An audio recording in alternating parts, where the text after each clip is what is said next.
नमस्कार, स्वागत है आप सभी का डीडी न्यूज के इस विशेष सांकेतिक भाषा के बुलेटिन में। आपके साथ मैं हूं संध्या शर्मा और मेरे साथ है मेरी सहयोगी मनीषा शर्मा।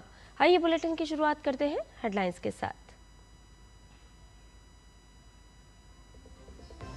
प्रधानमंत्री नरेंद्र मोदी आज आंध्र प्रदेश के दौरे पर कुरनूल में 13,430 करोड़ रुपए की विकास परियोजनाओं की करेंगे शुरुआत। श्रीशैलम में श्री भ्रामरांबा मल्लिकार्जुन स्वामी वर्ला देवस्थानम में करेंगे दर्शन पूजन।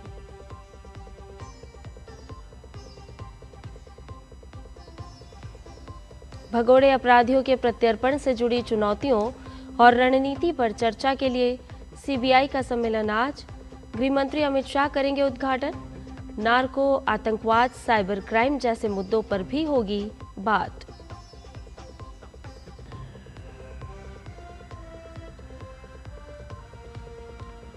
बिहार में बीजेपी ने जारी की प्रत्याशियों की तीसरी सूची। आज सम्राट चौधरी समेत कई दिग्गज भरेंगे नामांकन। घटक दलों से बिना समझौता कांग्रेस ने भी घोषित किए अपने उम्मीदवार।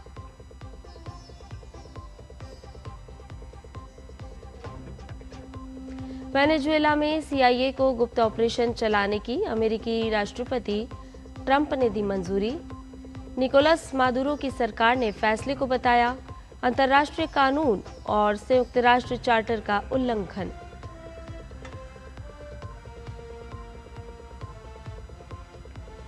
और कॉमनवेल्थ गेम्स 2030 की मेजबानी भारत को मिलना लगभग तय। फेडरेशन के एग्जीक्यूटिव बोर्ड ने रखा अहमदाबाद के नाम का प्रस्ताव। 26 नवंबर को अंतिम फैसला।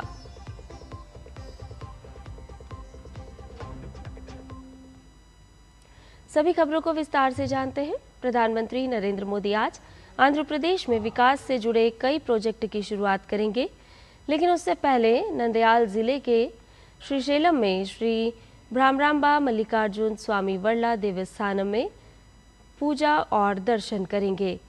इसके बाद श्रीशैलम स्थित श्री शिवाजी स्फूर्ति केंद्र का दौरा करेंगे। फिर कुरनूल में पीएम करीब 13,430 करोड़ रुपए की लागत वाली उद्योग, विद्युत पारेषण, सड़क, रेलवे, रक्षा, विनिर्माण, पेट्रोलियम और प्राकृतिक गैस सहित प्रमुख क्षेत्रों से जुड़े प्रोजेक्ट का उद्घाटन और शिलान्यास करेंगे। इस अवसर पर वो एक जनसभा को संबोधित भी करेंगे। गृह मंत्री अमित शाह आज सीबीआई के 2 दिवसीय सम्मेलन का उद्घाटन करेंगे। सम्मेलन का विषय है भगोड़े अपराधियों का प्रत्यर्पण, चुनौतियां और रणनीतियां।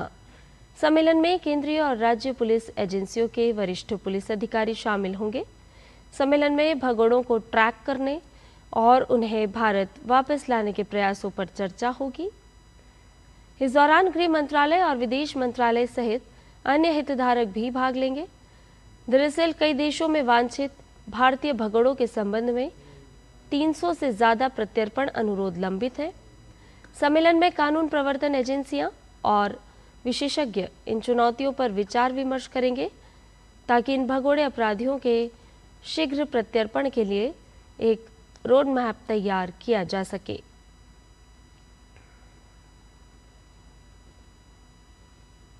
बीजेपी ने बिहार विधानसभा चुनाव के लिए 18 उम्मीदवारों की तीसरी सूची जारी कर दी है। पार्टी ने नरकटियागंज से संजय पांडे, चनपटिया से उमाकांत सिंह और चिरैया से लाल बाबू प्रसाद गुप्ता को प्रत्याशी बनाया है। बीना देवी कोचाधामन सीट से, सतीश कुमार यादव राघोपुर से और मुरारी पासवान पिरपैंती से चुनाव लड़ेंगे। इस सूची के साथ ही पार्टी ने अपने खाते की सभी 101 सीट पर उम्मीदवारों की घोषणा कर दी है। बिहार के उप मुख्यमंत्री सम्राट चौधरी तारापुर विधानसभा सीट से भाजपा उम्मीदवार के रूप में अपना नामांकन पत्र दाखिल करेंगे। इस दौरान उनके साथ बिहार के तमाम बड़े नेता मौजूद रहेंगे।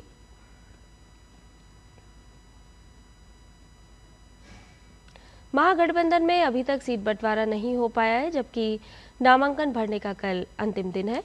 आरजेडी और कांग्रेस के बीच सीटों की संख्या को लेकर असमंजस की स्थिति कायम है। इस बीच वक्त गुजरता हुआ देखकर कांग्रेस ने सीईसी की बैठक में तय उम्मीदवारों को पार्टी का सिंबल दे दिया है, जो अब चुनाव लड़ेंगे। दरअसल कांग्रेस चुनाव समिति की दिल्ली में 2 दिनों की मशक्कत के बाद प्रदेश कांग्रेस अध्यक्ष राजेश राम, विधानमंडल दल के नेता डॉक्टर शकील अहमद खान और प्रभारी कृष्णा अल्लावरू के साथ कल शाम पटना पहुंचे। पटना एयरपोर्ट से सभी नेता सीधे डॉक्टर शकील अहमद खान के सरकारी आवास में बनाए गए वॉर रूम में इकट्ठा हुए, जहां कांग्रेस प्रत्याशियों को बारी बारी से बुलाया गया और पार्टी का सिंबल दिया गया। आपको बता दें कि विक्रम सीट से अनिल कुमार, वैशाली से संजीव सिंह, रीगा से अमित कुमार दुन्ना और फुलपरास से सुबोध मंडल को उम्मीदवार बनाया गया है।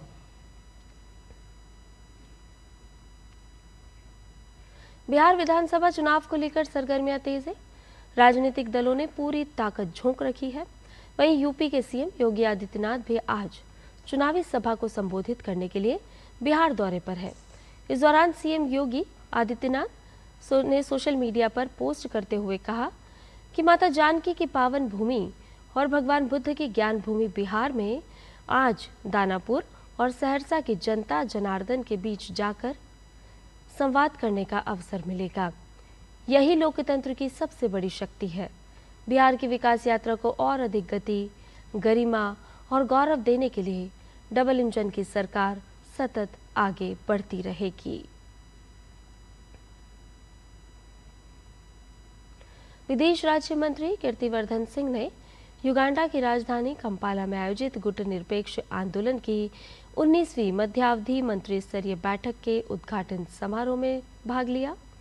इस शिखर सम्मेलन का विषय था साझा वैश्विक समृद्धि के लिए सहयोग को गहरा करना।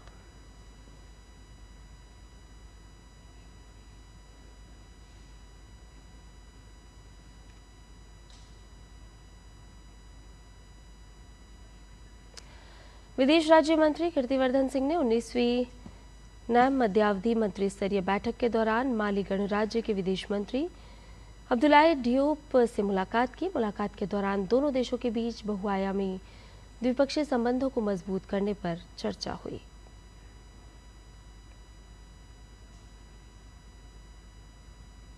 विदेश राज्य मंत्री कीर्तिवर्धन सिंह ने सोमालिया संघीय गणराज्य के विदेश राज्य मंत्री अली मोहम्मद उमर से मुलाकात की।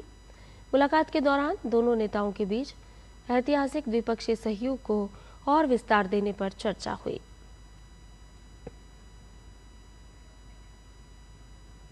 भारतीय खेल प्रेमियों के लिए गुड न्यूज है। भारत में 20 साल बाद कॉमनवेल्थ गेम्स का आयोजन होगा।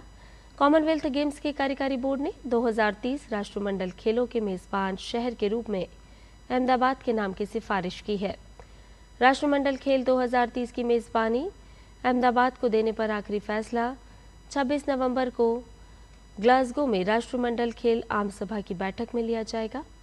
नाइजीरिया के अबुजा शहर की जगह मेजबानी के लिए अहमदाबाद दी गई है।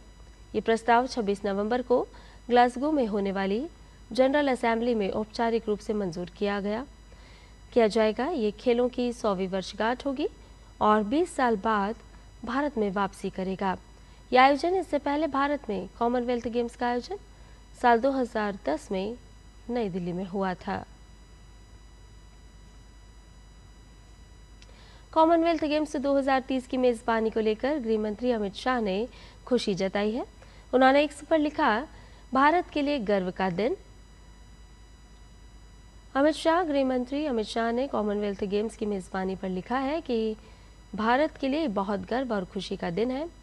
कॉमनवेल्थ एसोसिएशन द्वारा अहमदाबाद में कॉमनवेल्थ गेम्स 2030 की मेजबानी का अधिकार भारत को देने पर देश के सभी नागरिकों को हार्दिक बधाई।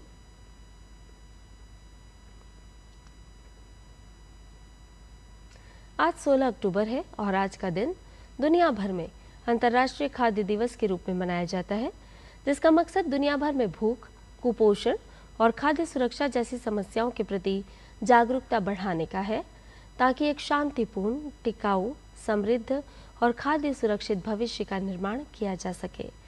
मौजूदा साल 2025 में विश्व खाद्य दिवस की कुल 80वीं सालगिरह है, जिसकी थीम है बेहतर भोजन और बेहतर भविष्य के लिए हाथ मिलाना, ताकि खाद्य सुरक्षित भविष्य के निर्माण को प्रोत्साहित किया जा सके।